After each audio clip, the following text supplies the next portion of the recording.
Следующий хадис от него же сказано. Анху. От него же от кого? От Абу Хурайры, ради Аллаху та'аля. Сказано, что пророк, алейхиссалату вассалям, сказал: «Иннакум ла тасауна наса би амваликум, валякин лиясахум минкум бастуль ваджх ва хуснул хулук».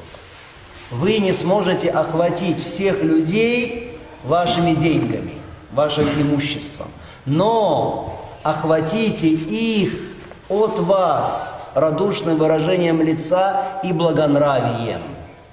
Хадис, который передал Абу Я'ля Аль-Хаким, сказал, что хадис достоверный. Шейх Аль-Альбани сказал, что этот хадис является хасан ли гайри. То есть хадис, который благодаря цепочкам передачи восходит до уровня хадиса хасан, до уровня хорошего хадиса, то есть хадис, который является в религии, что доводом, является аргументом.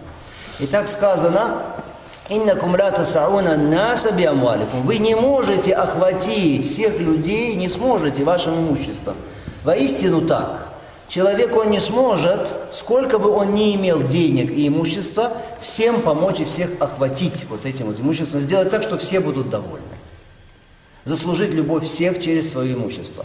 Это невозможно. Даже если у него есть все имущество мира, будет у него. И все деньги мира, ну, во-первых, чтобы всех оставить довольными, он должен будет каждому что-то дать.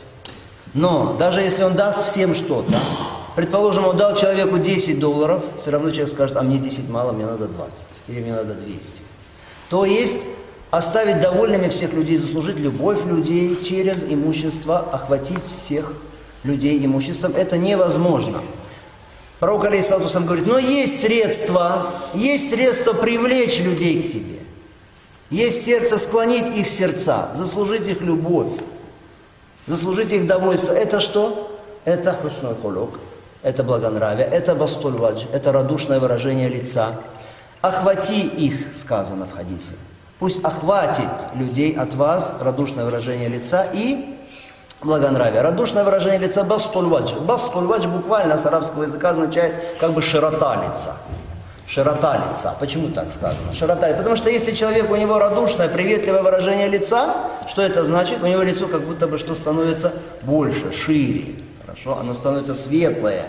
Поэтому сказано бастуль ваджх. Хуснул хулук, благонравие. Благонравие, оно заключается в чем? Благонравие заключается и в словах человека, и в деяниях человека. То есть как ты будешь относиться к людям словами в речах, как ты будешь относиться к людям своими поступками. Вот слова и поступки, хорошо? Они составляют хуснул хулук, они составляют благонравие.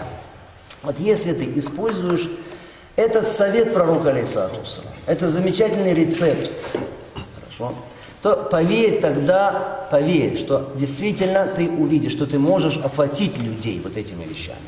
Ты увидишь, что ты сможешь завладеть сердцами людей. Как важно это для тех, кто призывает к Аллаху субхану ва тааля.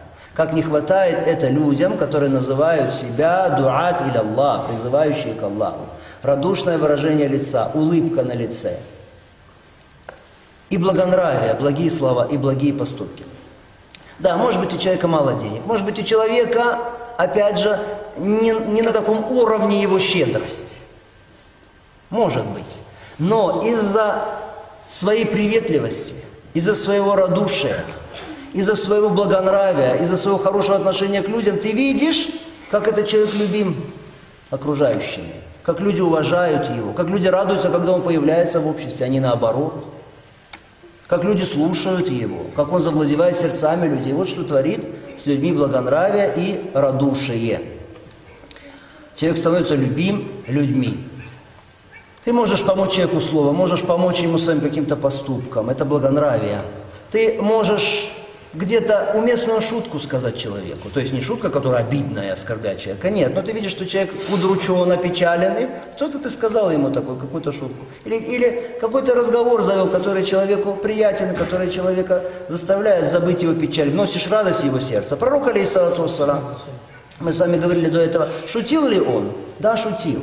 Ну, во-первых, это шутки были, шутки правда, и во-вторых, это не были шутки обидные, оскорбительные, а это сегодня бич, это проблема нашего общества мусульманского, когда люди шутят друг с другом, братья, это шутки оскорбительные, шутки обидные, не вносящие никак радость, а наоборот печаль в сердце людей. Пророк, алейхиссалату вассалам, шутил, если он видел, что человек какой-то удрученный, чтобы вот он не остался вот такой озабоченный, чтобы он не остался грустный, чтобы не остался какой-то страх. Потому что люди, когда разговаривали с пророком, алейхиссалату вассалам, так Аллах внушил, что у них возникало благоговение и страх. Вот чтобы убрать вот этот страх, вот эту скованность, пророк, алейхиссалату вассалам, как-то шутил с людьми, хорошо, приятными шутками.